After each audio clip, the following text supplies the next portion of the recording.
Hi, I'm Bud. And I'm Renee. On this episode, we're in a very special area in the upper Midwest. Unlike the flat ground or rolling hills, this landscape is very rugged. It has the largest concentration of cold water streams found anywhere in the world. If you've never been to this area, I think you'll be surprised at the beauty that lies within it. We're going to give you just a small glimpse of what this area has to offer. Let's come along with us as we explore Eden. We're all packed up and we're ready to roll. We got 6 more hours to the next time zone. All of the God-given wonders we'll see. Hiking the trails with you beside me. There's nothing I'd rather do than explore Eden with you.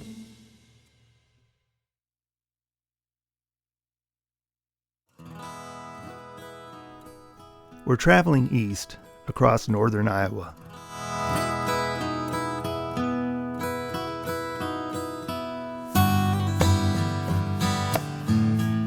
It's mid-October, and the crops are being harvested and taken to storage.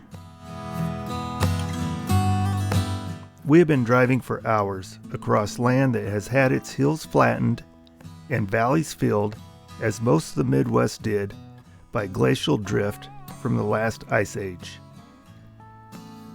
We are entering an area with a completely different landscape. It's known as the Driftless Area. It is an area of over 24,000 square miles that was left untouched by glacial drift. It covers the southeast corner of Minnesota, the southwest area of Wisconsin, the northwest corner of Illinois, and the northeast corner of Iowa. Being untouched by glacial drift, the land has been formed by wind and water erosion over thousands of years.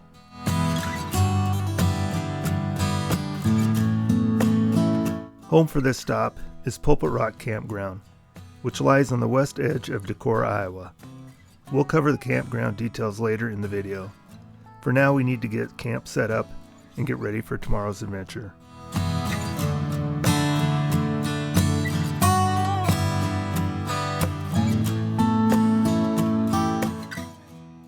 The destination is on your right, Pulpit Rock Campground.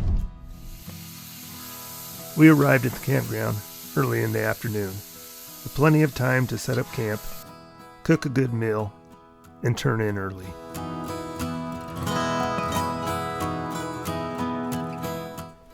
It's Saturday morning, and today we're going to kayak on the Upper Iowa River.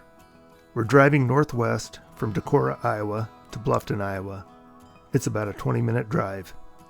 At Bluffton, we'll meet up with our son and our daughter and granddaughter, both who had about a 3.5 to 4 hour drive from their homes to Bluffton to spend the day with us on the river. Bluffton, Iowa is a small town that lies along a bend in the Upper Iowa River. We're stopping at the Bluffton Bar and Resort. The Bar and Resort has a large campground, kayak and canoe rentals, and shuttles to river access points. This is where we're meeting up with our son and daughter and renting our kayaks.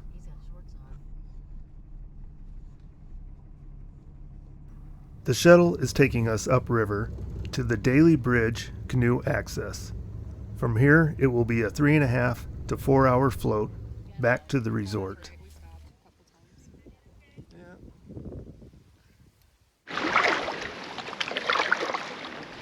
When you leave the Daily Bridge access point, you'll be paddling along tree-lined banks.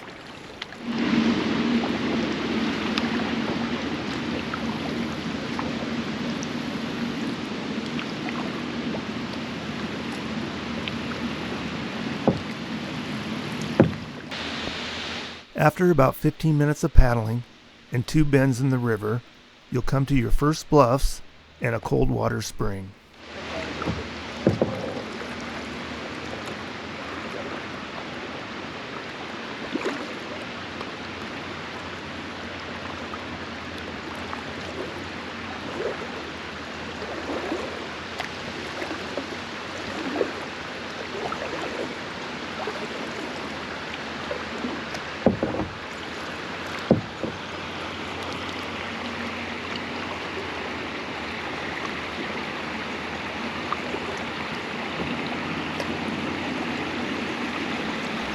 The Upper Iowa River was one of the first rivers in the United States to be nominated as a wild and scenic river back in the 1960s.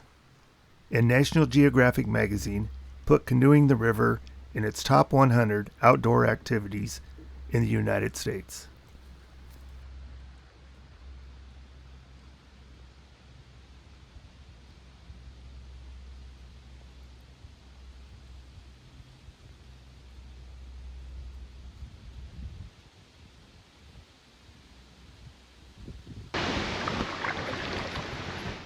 The banks and bluffs that flank the river have native white pine, red cedar, maple, cottonwood, and a variety of hardwoods, including oak, walnut, and cherry.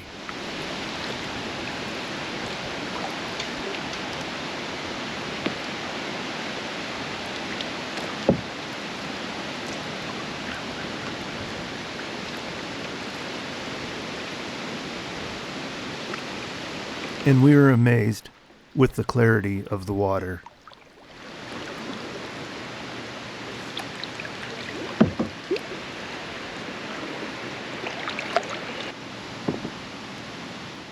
The river is a series of S-turns, referred to as entrenched meanders.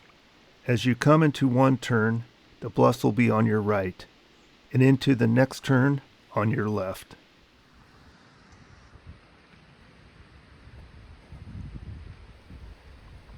We've seen several eagles on our float down the river.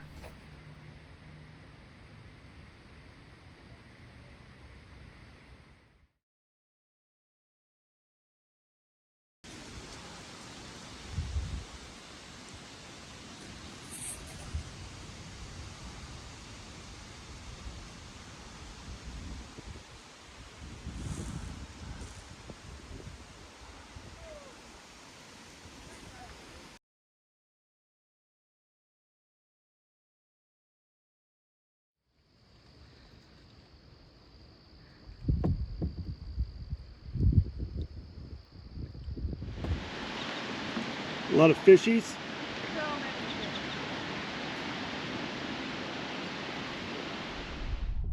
It was amazing how many fish we've seen on our float down the river.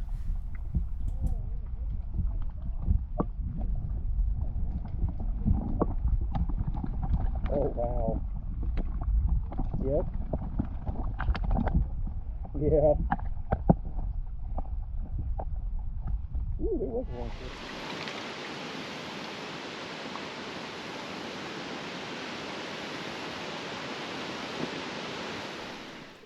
In this bend of the river, you enter the Chimney Rock Bluffs. They stand 200 feet tall and wrap around the river for nearly 1 mile. I think that's It is. There's so many fish. Mm-hmm. What? You want to stop? You want to stop?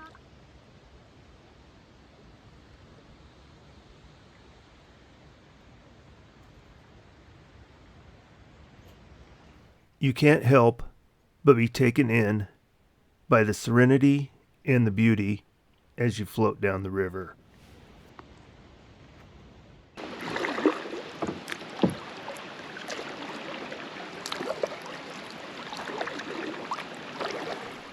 In the limestone formation just above Renee's canoe is Chimney Rock.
So what do we got there? A dip? Yep. I'll try it. Sure. What kind of dip is it? It's just olive oil and seasoning. A little over halfway through our float, we stopped for a snack. We critiqued each other's paddling technique, and we took in the beauty. Many people have posted that they have found fossils on the sandbars when they do this float, so be sure to look when you make a stop.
It's 1 p.m. and we got back on the river. At this point, we've completed a little over half of our float.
The Upper Iowa River is a 156-mile-long tributary of the Mississippi River. It starts in Leroy, Minnesota, and ends near New Albin, Iowa, where it flows into the Mississippi River.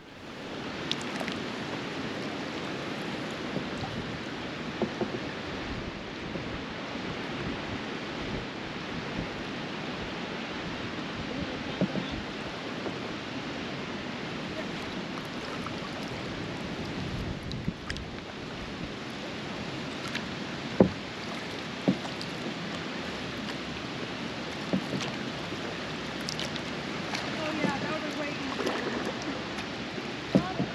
Yep. Oh, we got up there on the river. The river sees a lot of traffic in the summer months, and several people spend days on the river, camping on its sandy banks or at one of the campgrounds along it. We did not see any signs of this traffic. Not one piece of litter on its banks or in its water. Kudos to all those that travel this river, the private landowners, the state of Iowa, and all those who care for it.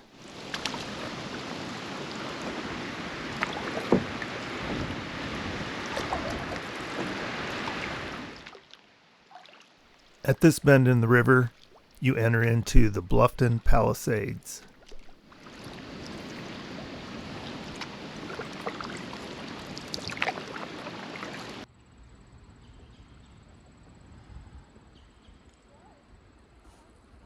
Just sit back and let the current float you by the beauty that nature has created over thousands of years.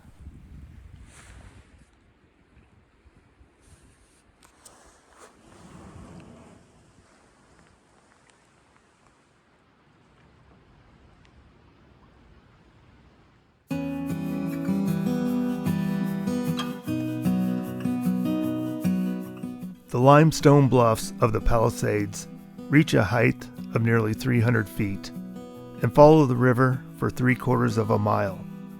They are a sight to behold.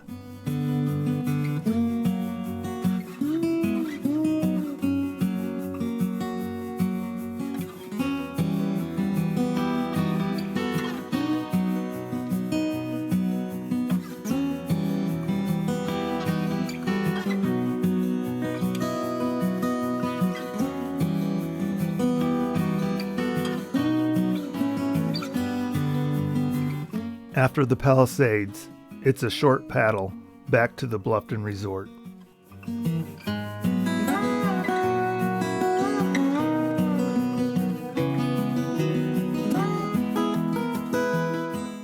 During our float, we did not encounter any hazards or log jams.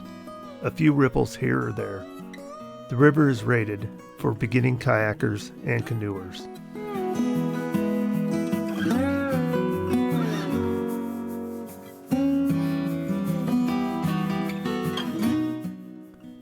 After 4.5 hours on the river, we got back to the Bluffton Resort. We were amazed that on a beautiful Saturday in mid-October, we had the river to ourselves.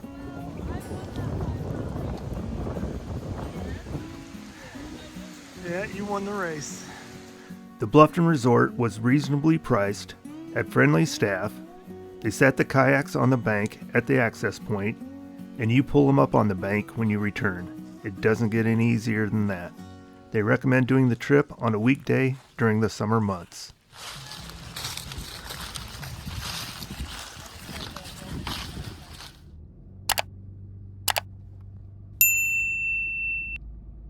After the hike, we were all pretty hungry, so we headed back to Decorah, where we went to Toppling Goliath Brewing Company.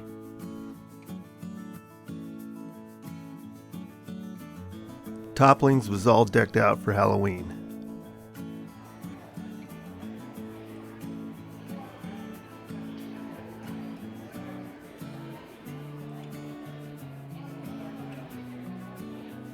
We had pizza and pasta and then called it a day. Following day, the kids had gone home. Renee and I decided to take in some of the natural sights around town. Pulpit Rock Wilbaker Park is just across the street from the campground. It has several miles of hiking trails. We decided to take the 1-mile loop that took us to the Pulpit Rock Overlook.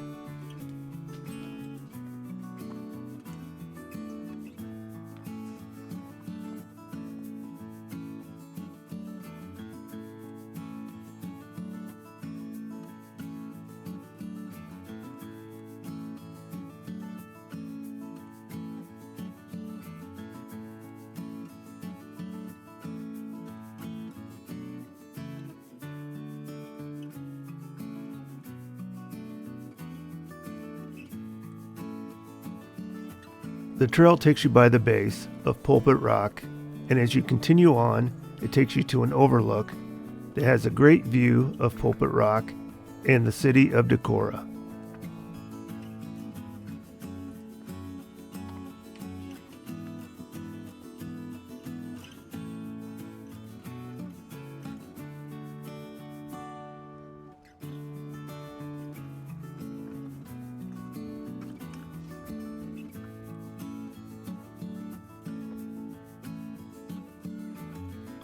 When you reach the overlook, you get a great view of Pulpit Rock, the Upper Iowa River, the Prairie Restoration Area, and the city of Decorah.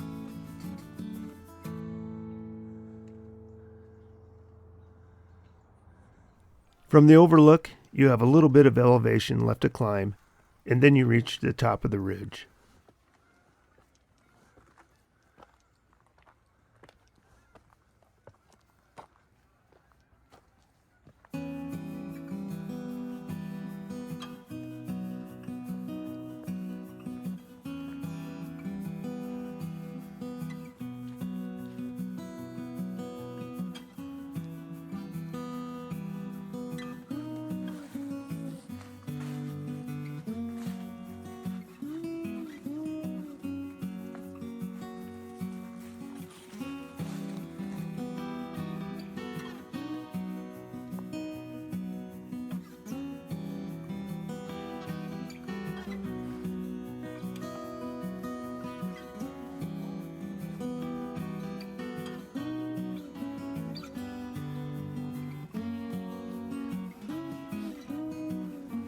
After about a half mile hiking on top of the ridge, you come to a Y where you can take a right and make your way back down to the trailhead. Or at that point, you can continue on if you want to make it a longer hike.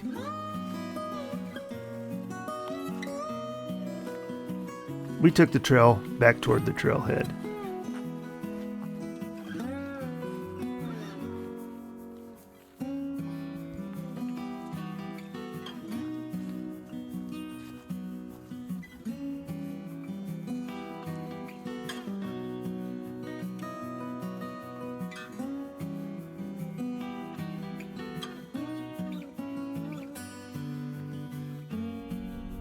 Just a mile and a half east of Pulpit Rock, Will Baker Park, is Dunning Spring Park. Dunning Spring Park is very popular. You should try to get here in the morning or on a weekday. From the parking lot, Dunning Spring is just a couple hundred yards up an asphalt path. You'll walk along the stream that the spring produces.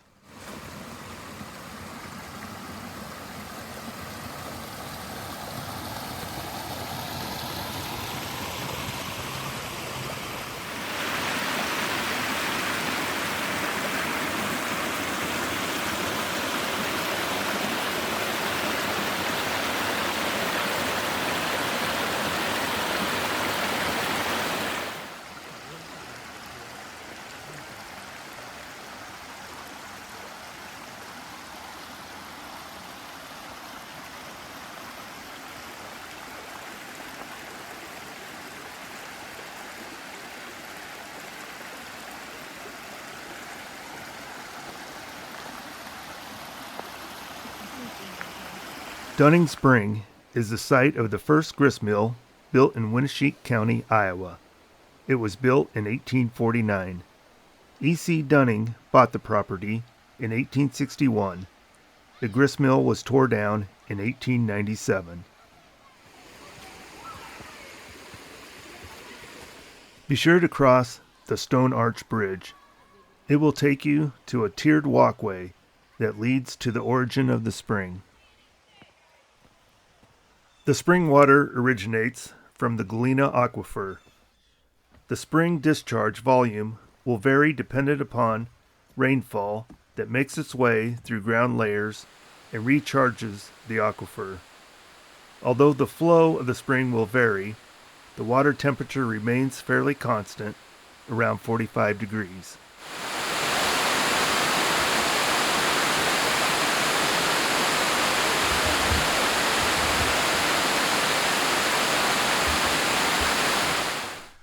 The water travels through a cavernous conduit to the surface where it will cascade 200 feet and flow into the upper Iowa River.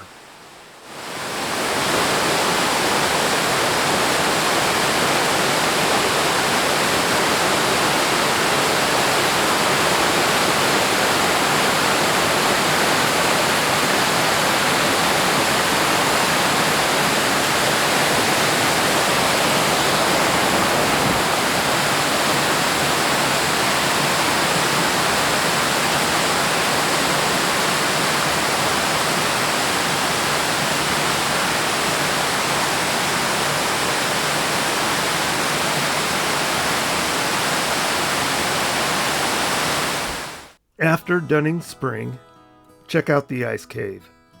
It is a half-mile walk east from the Dunning Spring parking lot.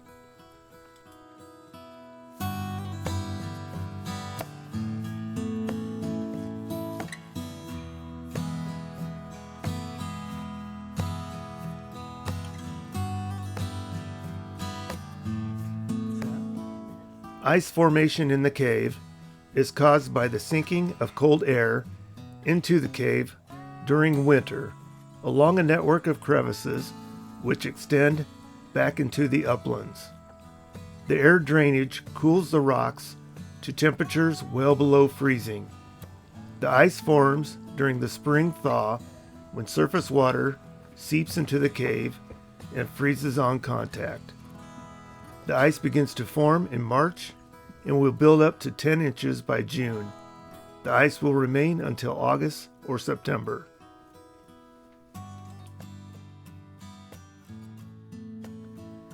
You will be able to go 60 feet into the cave. There you will come to a barrier that was installed by the DNR due to rock movement deeper in the cave. Bring a flashlight. The light on a phone just doesn't cut it.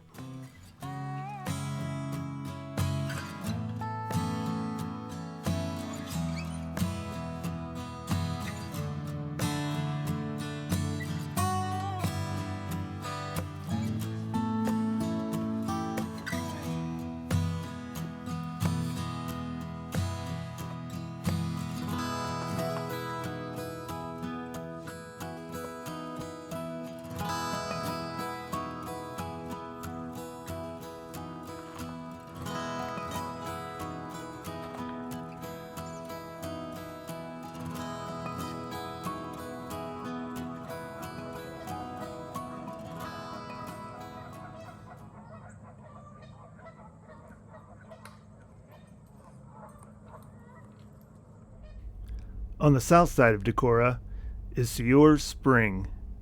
It is the second largest spring in the state of Iowa.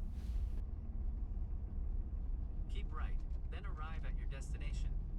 Siewers Spring is situated in a picturesque valley next to limestone bluffs.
The spring supplies the cold water needed to the neighboring Chuck Gibb Decorah Fish Hatchery. The hatchery raises 130,000 trout every year. The trout stock streams across northeast Iowa.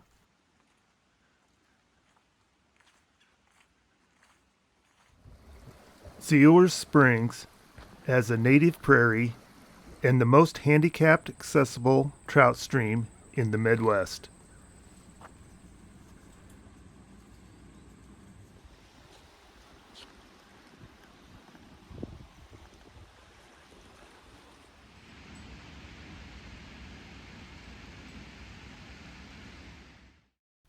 Decorah, Iowa, sits in the remains of a crater caused by a meteor impact from over 400 million years ago. In 1849, the U.S. Army removed the Ho-Chunk Indians that lived in this area. Shortly after that, the first European Americans settled in the area. The Ho-Chunk Indians had been a U.S. ally during the Black Hawk War of 1832. The town is named after a Ho-Chunk leader, Wakan Decorah. Decorah has 2 colleges and a population of 8,100.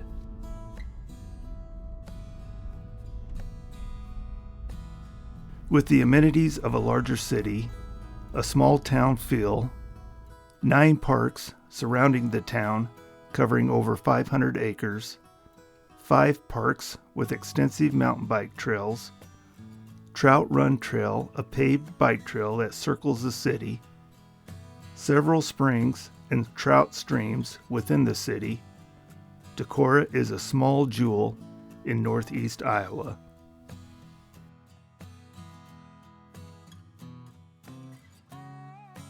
Pulpit Rock Campground is a City of Decorah campground. It has 56 back-in sites, 19 pull-through, and 37 tent sites. 30 amp back-in sites are $29 per night, 50 amp are $31 per night, 50 amp pull-through sites are $36 per night, and 50 amp are $38 per night. Tent sites without electric are $21, with electric are $24 per night. Half of the sites can be reserved in advance, and the other half can be reserved the day of arrival. Twin Springs Trout Stream runs through the campground, and the Upper Iowa River runs beside it. There is a canoe landing. Pulpit Rock Will Baker Park is across the street with miles of hiking trails, and you have access to the Trout Run bike trail. It is a beautiful campground in a great location. It's time for us to move on to our next destination. Drifting down the Upper Iowa River, surrounded by the vibrant colors of fall, the majestic eagles soaring overhead, and the towering bluffs, the serenity of the still water. It's an experience one will not forget. A campground nestled in a picturesque valley, offering both beauty and affordability. Exploring Decorah's stunning parks, free from entrance fees, showcasing the warmth of the community. As we reluctantly depart, we realize that we had only scratched the surface of what's to be discovered here. Until the next one, take care and get out there and explore Eden. There's nothing I'd rather